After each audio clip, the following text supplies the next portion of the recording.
ni vitu vimewekewa wakati au idadi maalum.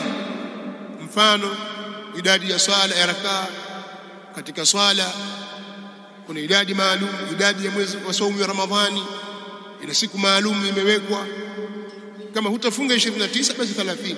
Uweze kusema nitafunga 27 tutosha, haitoshi, lazima iwe 30 au 29. Au mathalan ibada ya adhkar, idadi ya adhkar baada ya swala ya faradhi zimewekwa tasbihati kwa idadi maalum, imma 33, imma 30 au kadha, idadi nyingine 10 na mfano wa hizo ambazo zimethibiti katika hadithi sahihi. Sasa vitu kama hivi ambavyo vimewekewa viwango vyake na utaratibu wake, kuzifanya kinyume na utaratibu wake unakuwa umezusha katika dini. Kwa mfano mkasema bwana, wajua sasa hivi madhambi yamekuwa mengi sana, sasa sisi pale mahali ile istighfar ile Allah astaghfirullah baada ya swala ya faradhi si mara 3, ukasema hii tulete mara 70 kwa sababu madhambi mengi sana, utakuwa umezusha katika idadi pale.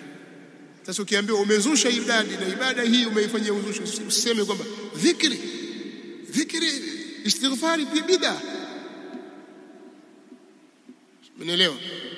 Wewe umeiwekea idadi ambayo sio iliyowekwa na sheria. Tumeelewana hapa? Kwa sababu ni ibada ambayo ni mahdha na imekuwa ni muqayyada, imefungwa kwa idadi maalum. Wewe wataka kuzidisha idadi yake au wataka kupunguza. Kwa hiyo vile vile katika mathalan katika tawafu au katika ibada ya haji imewekwa mahali fulani maalum. Haitaruhusiwa wewe kufanya tawafu kwenu huko nyumbani kwenu kwenye nyumba yako, au kajenga Kaaba yako, au kafanya tawafu kwenye kaburi la mtu unaona kwamba huyu shekhe mkubwa, wali huyu, kama wanavyofanya baadhi ya masufi katika baadhi ya miji, wafanya tawafu kwenye kuburi. Ni jambo lisilofaa, kwa sababu tawafu imewekwa mahali fulani. Hivyo hivyo sa'i baina Safa wal Marwa ni ibada na inafanyika katika sehemu maalum. Na kuna ibada ambazo ni ibadatu mahdha lakini mutlaqa, kwa maana ni zile ibada ambazo hazikufungwa kwa kuwekewa mitindo maalum, wala hazikufungwa kwa kuwekewa wakati maalum au idadi maalum au sehemu maalum. Sasa katika sehemu kama hizi bid'a inaingia kwa kuziwekea ibada hizo mitindo, au ukaziwekea ibada hizo nyakati, au ukaweka idadi maalum au sehemu maalum, na ukawa na lazimiana na mitindo hiyo au nyakati hizo au idadi hiyo au sehemu hizo, kwa kuitakidi kwamba kufanya hivyo ni bora au kuna ziada ya ujira,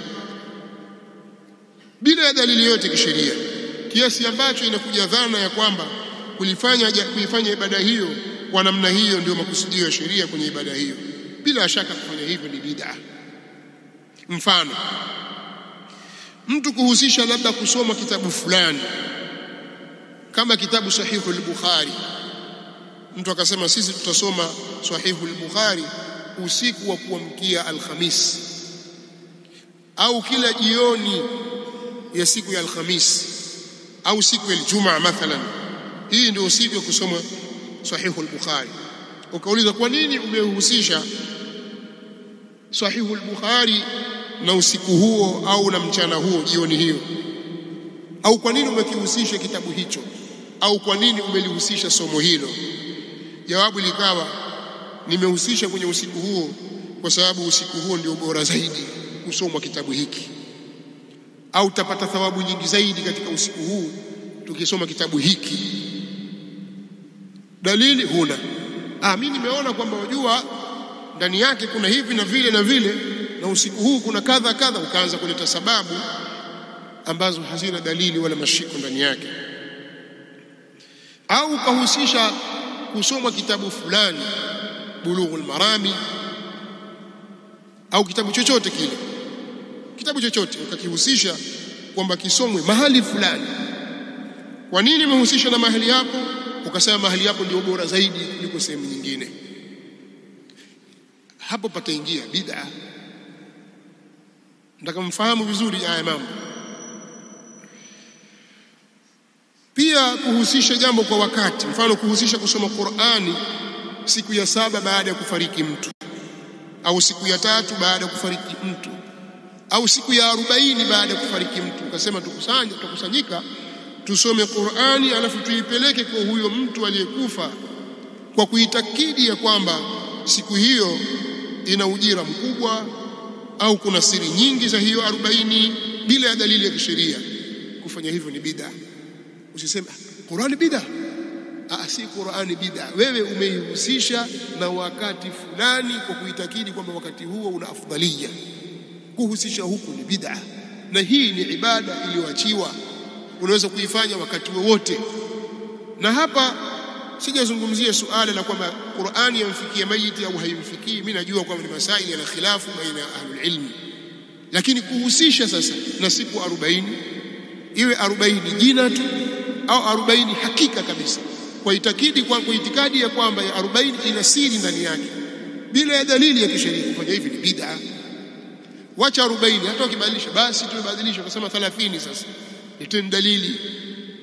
13 sasa, leteni dalili. Kwa nini muhusishe siku hii? Kwa hiyo hapo itapenya, itaingia bid'a. Lakini mtu akahusisha jambo fulani la kielimu au ibada yoyote kwa wakati fulani, kwa sababu wakati huo kuna wepesi kwa watu kuhudhuria, au watu watapata umakini, au watakuwa na nashati zaidi kusoma, haiambiwi bid'a, kwa sababu haikuhusishwa wala kufungamanishwa na afdalia yoyote. Kwa nini mwasoma darasa fulani baada ya maghrib? Ndio watu washarudi kutoka kazini, kutawapata watu watakuja.